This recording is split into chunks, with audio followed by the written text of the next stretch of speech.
Türkiye'de Cumhuriyet ideolojisinin iki temel parametresi var. Bunlardan bir tanesi laiklik, bir tanesi milliyetçilik. Laiklik, dini temsilin ve dini görünürlüğün kamusal alanda silinmesini hedefleyen agresif bir politika olarak uygulandı.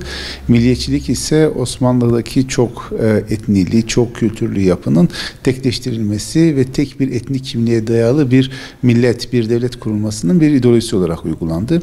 Hiç kuşkusuz bu milliyetçilik ideolojisi en fazla, en olumsuz tesirlerini Kürtler üzerinde yaptı. Çünkü Kürtler Osmanlı İmparatorluğu'nda da hem yönetim biçimi olarak oldukça özerk bir yapıda hayatlarını idame ettiriyordu. Hem de imparatorluk kapısı içerisinde kendi etnik kimliklerine, etnik kültürlerine sahip bir hayatı ortada sürdürüyorlardı. Cumhuriyet bunu tamamıyla ortadan kaldırdı.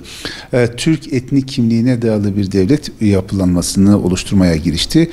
Bu da Kürtlüğe ait ne varsa bunun kamusal alandan silinmesini, mevzuattan çıkartılmasını beraberinde getirdi. Bu elbette Kürtler açısından bir tepkiyi doğurdu.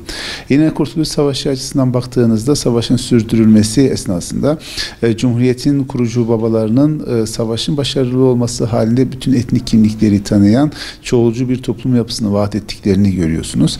Ancak savaş bitip de 1923'te Lozan Antlaşması ile birlikte Türkiye Cumhuriyeti'nin hükümranlık hakları kabul edildikten sonra bu siyasetten tamamıyla vazgeçtiklerini, diğer kimliklere kapıları kapattıklarını, sadece Türklük üzerinden bir siyaset yürüttüklerini görüyorsunuz. Bu Kürtler de çeşitli tepkilere sebebiyet verdi. Bu tepkiler bazen sistem içerisinde demokratik siyaset yoluyla kendisini ifade etti, bazen de şiddet yoluyla kendisini ifade etti. Bunun sonucunda da devlet burada inkara, asimilasyona, tenkile dayalı bir siyaset yürüttü ve bu siyaset Kürt meselesinin ciddi şekilde derinleşmesine sebebiyet verdi. Dolayısıyla Cumhuriyet'in kuruluş ideolojisinden başlayan bu mesele bugünlere kadar geldi. Bu gelme esnasında bir takım değişiklikler elbette oldu. Cumhuriyet'in yapısında bir takım esnemeler meydana geldi. Ama Kürt meselesi halen varlığını bir şekilde devam ettiriyor. Yani daha önce bir kimlik olarak tanınacağı vaat edilen ve bunun için mücadelenin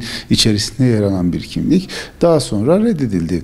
Yani 1924 Anayasası ile birlikte bu ülkede yaşayan herkesin Türk olduğu ifade edildi. Bu elbette Kürtlerin kabul edeceği bir şey değildi ve Kürtler buna tepki gösterdiler. Şimdi Kürt meselesini çeşitli açılardan tanımlayabilirsiniz. Asıl meselenin ne olduğu konusunda çeşitli görüşler dile sürebilirsiniz. Ama Kürt meselesi temelde etnopolitik bir mesele. Yani etnik talepleri içeren politik bir mesele. Bu taleplerin karşılanmaması, bu taleplerin sürekli ters yüz edilmesi, bu taleplere yönelik olumlu cevap verilmemesi sorunu katmerleştirdi ve bugüne kadar getirdi.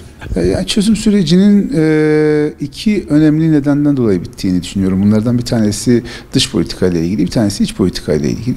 Dış politika ile ilgili olan Suriye'deki gelişmeler, Suriye'de meydana gelen değişimler Suriye'deki dengeleri bozdu. Çözüm sürecinin tarafları arasındaki anlaşmayı ortadan kaldırdı. Diğer taraftan iç politikada ise çözüm sürecinin kendisinden kaynaklanan bir takım sıkıntılar, bir takım hatalar söz konusuydu. Sürecin hedefi konusunda iki taraf arasında bir uzlaşma söz konusu değildi. Sürecin zamanlaması konusunda oldukça ciddi hatalar yapıldı. Diğer taraftan süreci yürüten aktörler arasında bir problem çıktığında bunları giderebilecek olan mekanizmalar da inşa edilmemişti. Dolayısıyla süreç bu anlamda sona erdi.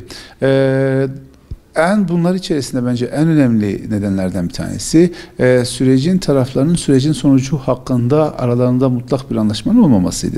Her iki tarafta barış diyordu, her iki tarafta çözüm diyordu ama barıştan ve çözümden anladıkları birbirinden son derece farklıydı. Hükümet barış derken PKK'nın silah bırakmasını bekliyordu.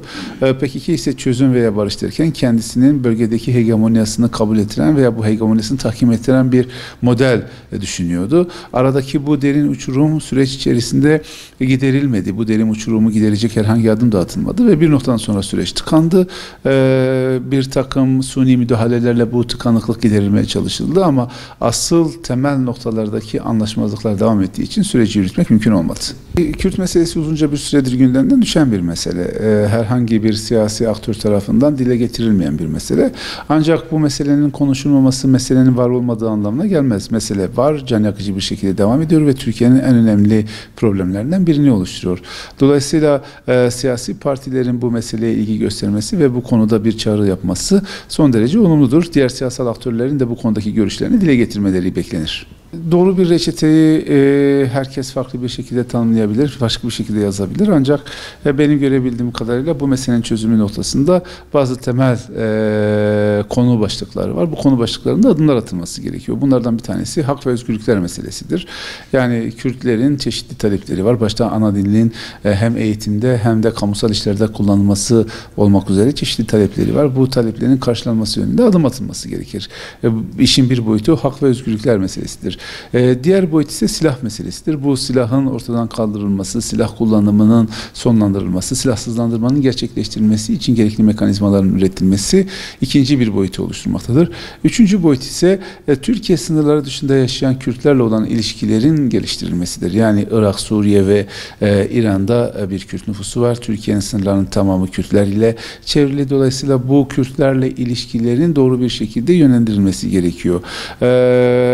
Bu Kürdistan'daki referandumdan önce Türkiye ile Kürdistan yönetimi arasındaki ilişkiler son derece iyiydi. Ancak daha sonra bu ilişkilerin sekteye uğradıklarını görüyoruz. Bunların geliştirilmesi gerekir. Diğer taraftan Suriye'deki Kürtlerle, Suriye'deki Kürt yapılanmalarıyla da yeni bir ilişkinin kurması gerekir.